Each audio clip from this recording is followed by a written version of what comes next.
et bienvenue dans cette vidéo. Aujourd'hui, on va faire ensemble l'écharpe zèbre. Je vais tout vous expliquer. Il y a ici deux modèles déjà terminés avec deux types de laine différentes, des caractéristiques différentes au niveau de la taille des rayures. Et on va faire ensemble un troisième modèle. Donc je vais bien tout vous expliquer, le type de point qu'on utilise, le matériel conseillé. Et surtout la façon dont l'écharpe est construite. Une fois que vous aurez compris ça, vous pourrez la personnaliser vraiment comme vous le voulez. Alors, au moment où vous verrez cette vidéo, peut-être que vous aurez envie de faire autre chose qu'une écharpe. C'est fort possible puisqu'on arrive à la fin de l'hiver. Mais je vous invite à mettre cette vidéo dans une playlist pour l'hiver prochain ou à faire plus tard. Ou peut-être que vous aurez des pelotes qui traînent et que vous aurez envie de la faire tout de suite puisque c'est un projet très rapide à faire. Allez, on est parti, je vous montre tout ça. Avant de démarrer le tuto détaillé, je vous explique comment est construite cette écharpe. On va avoir plusieurs parties. Donc la première partie démarre ici, on démarre au centre et on va crocheter en triangle avec le point de lin ou point granité. C'est très facile, vous verrez, hein, c'est seulement une technique à connaître pour faire des augmentations jusqu'à obtenir la largeur de l'écharpe. Moi je vais faire 20 cm, mais après vous pouvez faire vraiment la largeur que vous souhaitez. Une fois qu'on a atteint la largeur souhaitée, on va monter la longueur de l'écharpe en faisant les augmentations au centre et les diminutions sur les côtés. Tac, tac, tac, tac, tac, jusqu'au bout. Et lorsqu'on arrive à la bonne longueur de l'écharpe, on va avoir la dernière partie où on fera des diminutions à la fois sur les côtés et sur le centre pour pouvoir refermer l'écharpe et faire un triangle. Voilà. Alors, il est tout à fait possible de faire des rayures de taille équivalente. C'est le plus simple pour démarrer. Comme je l'ai déjà fait 2 fois, je vais faire un troisième modèle avec une version où il y aura des rayures de taille différente. Donc après, c'est à vous de choisir ce que vous avez envie de faire selon vos préférences. Voilà, une écharpe totalement personnalisable. On y va ? Pour ce modèle d'écharpe, je recommande particulièrement les gros fils qui se crochettent habituellement en 6 ou 7.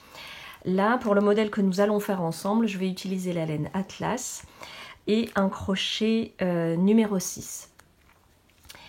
Il y a une deuxième possibilité, vous pouvez également prendre des fils qui se crochettent habituellement en 3,5-4. Là par exemple j'ai 2 pelotes de Suzy et vous doublez le fil. Voilà, c'est-à-dire qu'au lieu d'utiliser un seul fil, vous en utilisez 2 et un crochet 7 ou 8 selon les pelotes que vous aurez. Voilà, donc je vais vous montrer quelques exemples déjà réalisés et la quantité de matériel nécessaire pour chaque modèle. Pour le modèle que nous allons réaliser ensemble, j'ai utilisé la laine Atlas de chez Loupation, 3 pelotes au total. Une pelote en couleur rose antique et 2 pelotes de couleur framboise. Un crochet numéro 6, des ciseaux et une aiguille à laine. Pour cette version en noir et blanc, j'ai utilisé la laine Baba, seulement 2 pelotes. L'écharpe est légèrement plus courte avec 1,35 m. J'ai fait des rayures de taille équivalente avec 6 rangs pour chaque couleur. Enfin, pour cette dernière version, j'ai utilisé la laine Bravissimo de chez Tessiland. Ce sont des pelotes de 50 g pour 150 m. L'écharpe est également un petit peu plus courte avec 1,30 m. J'ai pris 2 pelotes de chaque couleur et j'ai doublé le fil avec un crochet numéro 7. J'ai fait les rayures avec 10 rangs pour chaque couleur. C'est à vous de créer votre modèle d'écharpe. On va démarrer avec le nœud de base et 2 mailles en l'air.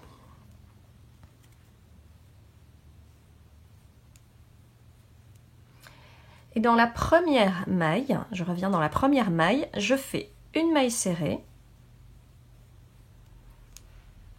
2 mailles en l'air, une maille serrée.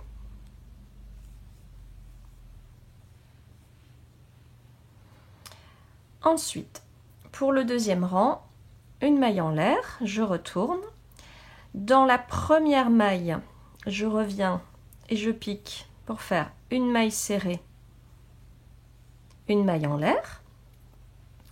Ensuite, je vais dans l'espace des 2 mailles en l'air du rang précédent et je refais une maille serrée, 2 mailles en l'air, une maille serrée.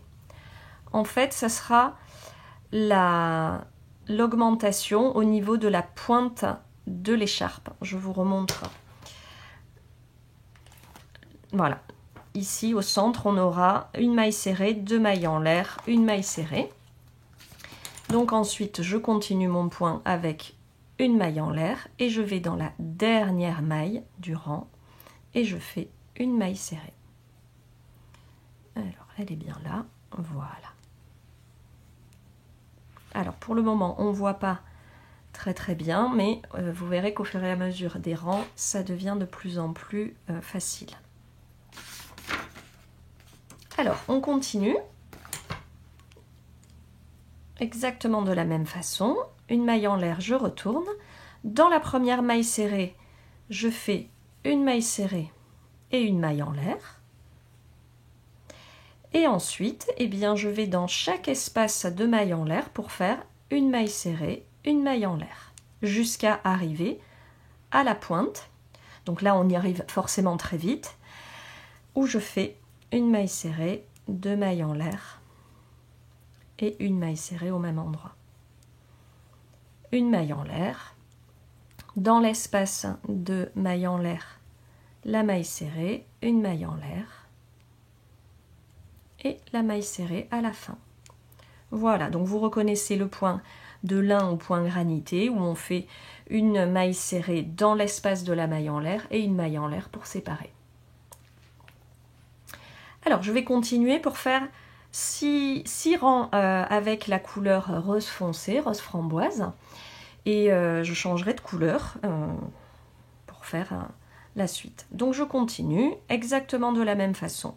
Une maille en l'air, je retourne, la maille serrée dans la première maille, une maille en l'air. Donc là, l'espace se trouve ici. Une maille serrée, une maille en l'air. L'espace, une maille serrée, une maille en l'air. Et j'arrive à la pointe. Donc une maille serrée, 2 mailles en l'air, une maille serrée au même endroit. Vous voyez, c'est très facile. Ça va vraiment très vite pour le réaliser. Et donc la dernière maille serrée sur la maille serrée.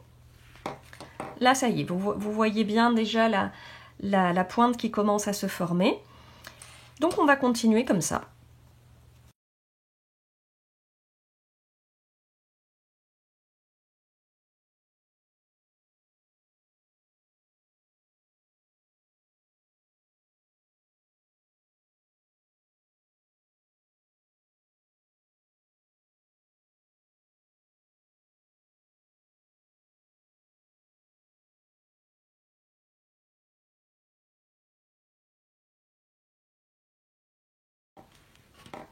Donc là, j'arrive à mes 6 rangs en rose foncé.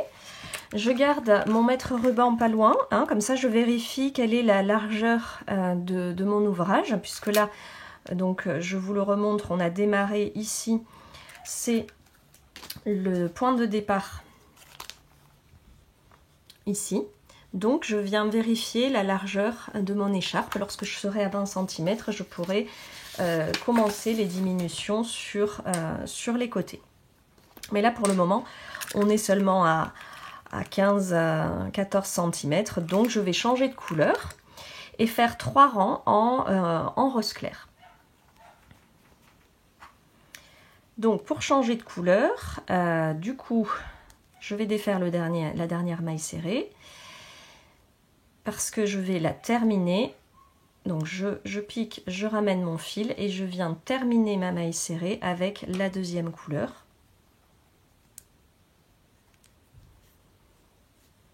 Hop, comme ceci. Et je pourrais couper mon fil rose foncé. Alors, je vais m'y retrouver. Donc je continue exactement de la même façon, mais avec la deuxième couleur.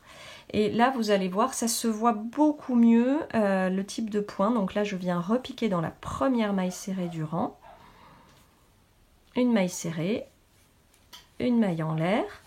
Je vois l'espace ici. Une maille serrée, une maille en l'air.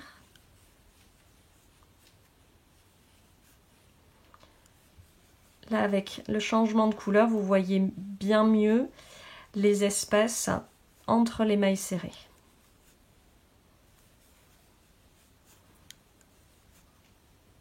Et en réalité, c'est un point vraiment très facile à faire et très agréable parce que ça monte vraiment vite avec ce gros fil. Là, j'arrive à la pointe, donc une maille serrée, deux mailles en l'air, une maille serrée. Et je continue pour redescendre sur l'autre côté.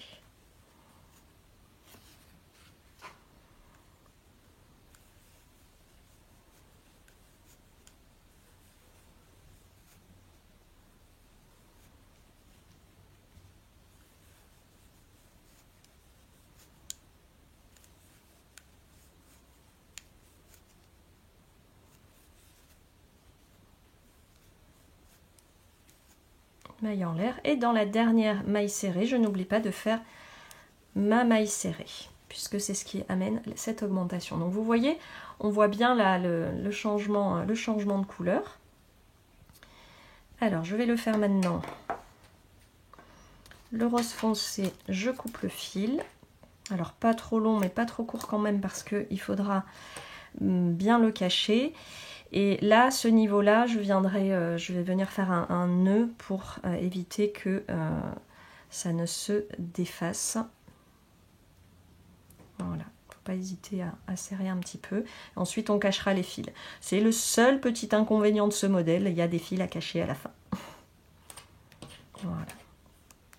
Mais je préfère le faire au fur et à mesure, le petit nœud, pour pas avoir les fils qui s'en vont. Hein. C'est beaucoup plus sécure de faire comme ça. Alors, je continue en rose clair et je viens faire 2 rangs supplémentaires, donc, puisque j'ai décidé de faire 6 rangs en foncé et 3 rangs en clair, puisque je n'ai qu'une pelote de rose clair et 2 de rose foncé. Alors, on n'oublie pas la première maille dans la maille serrée du bord. Et c'est parti!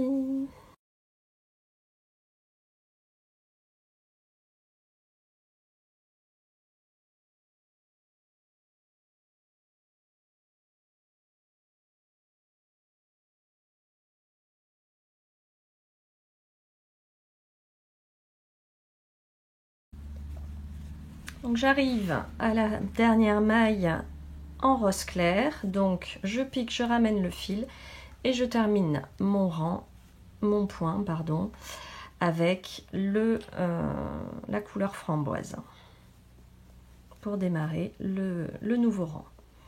Alors je vais regarder à combien de largeur je me trouve. J'arrive à 20 cm, donc je vais commencer les diminutions, puisque de toute façon, après, là, vous verrez, la laine, elle se détend bien, donc en commençant les diminutions maintenant, ça fera 20-21 cm. Hein. Alors, pour les diminutions, pour pouvoir après faire toute la hauteur, la longueur de l'écharpe, on va faire des diminutions sur chaque bord. Jusqu'à présent, on faisait une maille serrée dans la première maille et une maille en l'air. Et bien là, on va faire 2 mailles serrées ensemble en piquant dans la première maille et dans l'espace de maille en l'air. Alors, je vais couper mon fil rose qui ne me gênera plus.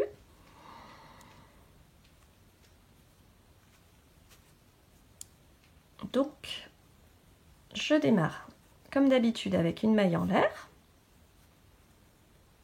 Je retourne.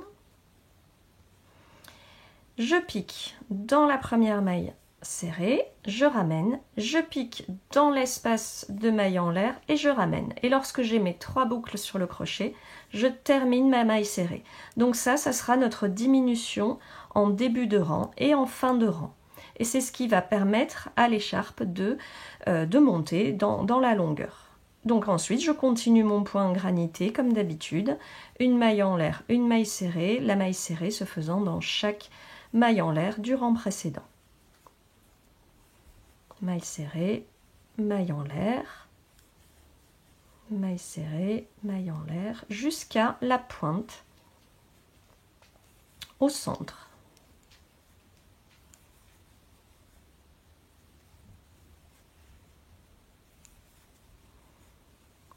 Voilà, j'arrive au centre.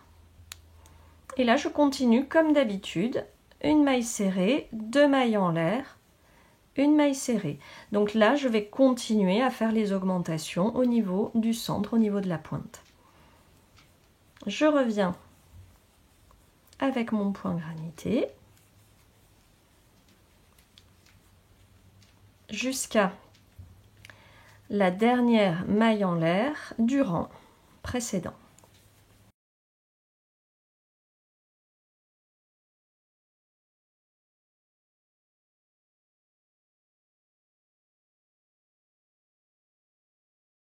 Donc j'arrive à la fin de mon rang, là se situe la dernière maille en l'air du rang précédent. Je vais faire une diminution comme j'ai fait au début du rang.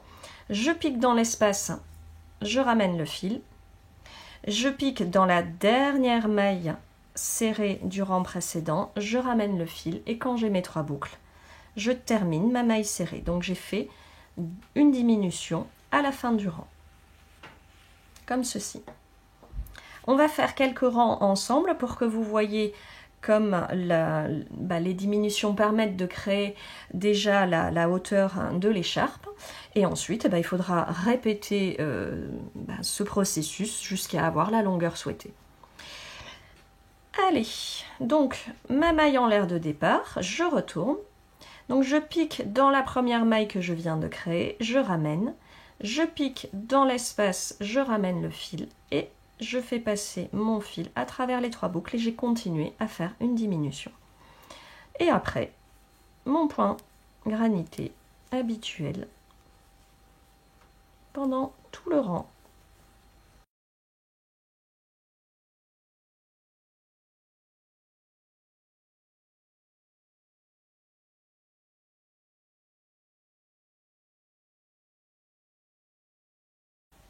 J'arrive à la fin, une maille en l'air, le dernier espace se trouve ici, je pique, je ramène le fil, ma dernière maille serrée se trouve ici, je pique et je ramène mon fil et je fais ma diminution, comme ceci. Donc je vais continuer à faire quelques rangs pour vous montrer dans quelques rangs comment l'écharpe prend forme. Donc je vous le redis, moi j'ai choisi un bicolore un petit peu asymétrique. Donc comme j'ai 2 fois plus de laine foncée, je vais faire 6 rangs en foncé, 3 rangs en clair. Et puis selon ce que vous aurez choisi, voilà, vous pouvez faire des rayures très fines, vous pouvez faire des rayures très larges. C'est vraiment personnalisable à souhait, donc régalez-vous et on se retrouve dans quelques rangs. Alors vous voyez, après quelques rangs, ça se voit nettement les côtés qui sont bien droits avec les diminutions. Donc on va pouvoir continuer de cette façon pour monter l'écharpe dans sa longueur. Je vous remets le schéma sous la caméra. Hop, voilà, comme ceci. Donc là, je me situe à peu près ici. Et je vais continuer exactement de la même façon jusqu'à avoir la longueur souhaitée. Je vais vérifier qu'il me reste suffisamment de laine pour finir les 2 petits morceaux sur les côtés. Je vous retrouve à ce moment-là. Bon crochet! J'arrive pratiquement à la fin de mon écharpe. Donc j'ai mesuré la longueur totale, je suis à peu près 1,45 m. Comme la laine se détend toujours, j'arriverai à 1,50 m une fois terminée. Et donc là, on va commencer les diminutions pour terminer de chaque côté. Vous voyez, là, il reste un triangle à finir et un autre triangle à finir. Donc là, je vous montre aussi ce qui me reste au niveau des pelotes. Donc j'en ai encore suffisamment pour terminer. Et c'est très simple, si vous avez bien compris le principe des diminutions, eh bien on va faire exactement la même chose au niveau de la pointe. Donc je démarre comme d'habitude avec ma maille en l'air, une diminution au départ, je pique, je ramène, je pique, je ramène 2 fois, et ma première diminution, et je fais mon point granité jusqu'au bout, une maille serrée, une maille en l'air, une maille serrée, une maille en l'air,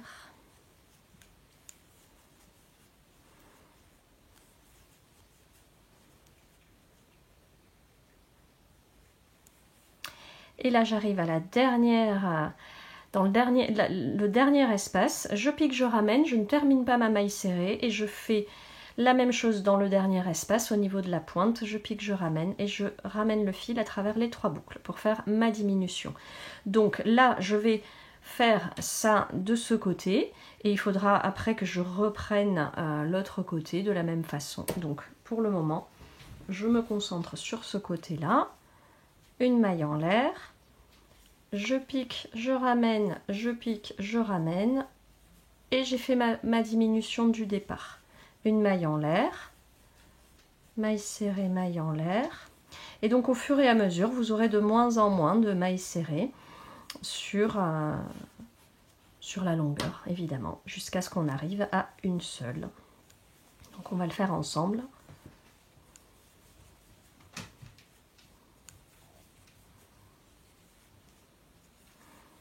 Et ici j'arrive dans le dernier espace et la dernière maille, donc je fais ma diminution. Alors, une maille en l'air, je retourne. Dans la première maille, je pique, je ramène. Dans le premier espace, je pique, je ramène. Et ma diminution du départ.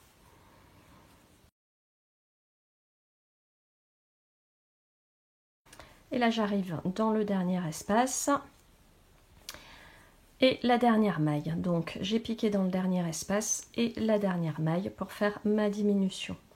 Voilà, comme ça, on va faire la fermeture et donc ça va générer le bout de l'écharpe. Dernière chose aussi, vérifiez bien de garder toujours le même nombre de rangs. Donc comme je fais 6 rangs en foncé, là j'en suis au 4e, je vais encore faire 2 rangs en rose foncé et ensuite je vais reprendre ma fin de pelote en rose clair. Je devrais en avoir assez pour faire les 2 côtés.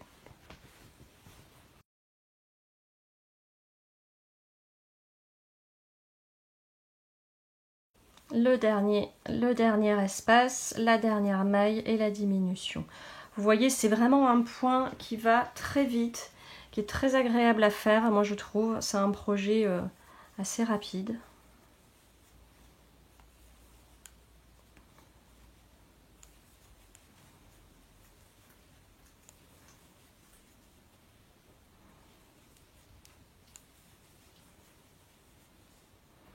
Le dernier espace, la dernière maille. Et donc là, comme je vais changer de couleur, je ne termine pas. Je ne termine pas avec mon jeté en rose foncé. Je vais reprendre le rose clair.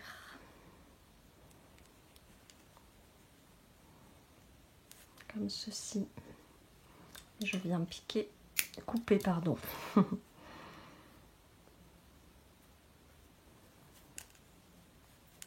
Donc là, je viens faire 3 rangs en rose clair.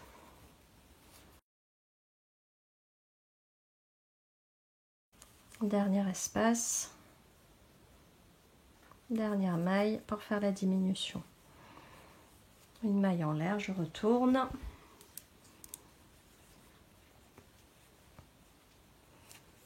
Je pique, je ramène, je pique, je ramène.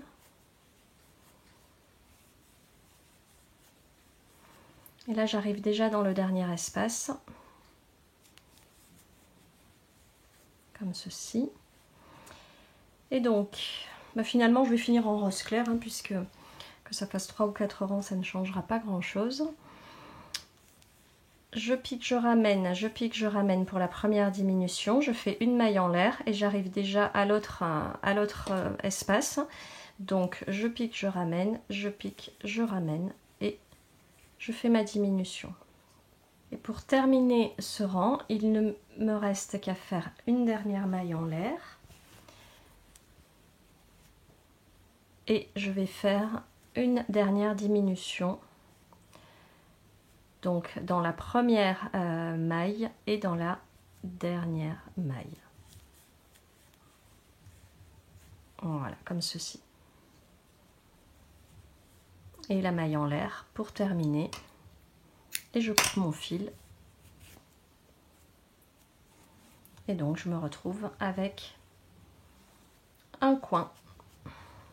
Le premier coin de mon écharpe. On va faire exactement la même chose de l'autre côté. Donc je vais reprendre le fil foncé. Je vais venir me raccrocher à un début, hein, peu importe où. Et je viens faire exactement le même processus. On se retrouve pour cacher les fils. Alors comme je vous disais au début, pour ce modèle d'écharpe, on va avoir plein de fils à cacher. Je vous conseille une aiguille comme ceci, avec un gros espace, puisque le fil et la laine est assez grosse. Et puis surtout, de bien cacher les fils dans les bonnes couleurs. C'est évident, mais je préfère le dire. Donc le rose clair se cache à l'intérieur du rose clair et le rose foncé dans le rose foncé. Et la deuxième chose, c'est surtout de faire des zigzags, parce que l'inconvénient de ce point granité, c'est qu'il y a beaucoup de mailles en l'air, donc si on cache les fils au fur et à mesure, il y a le risque qu'ils se défassent au fil du temps. Donc pensez à bien faire le double nœud à chaque rang, hein, moi je le fais à chaque changement de couleur. Et ensuite, on est parti pour cacher tous ces petits fils qui traînent, hein. On prend son mal en patience et puis on le fait. Mais vraiment, faites bien des zigzags, des allers-retours pour éviter que les petits fils ne se défassent au fil du temps. Dans un sens, dans l'autre. Et voilà, avec l'aiguille... avec un gros trou.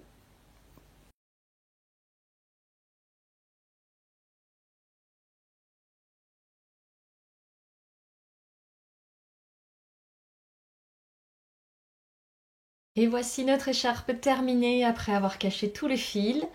J'espère que ce modèle vous aura plu. N'hésitez pas à commenter cette vidéo et à partager.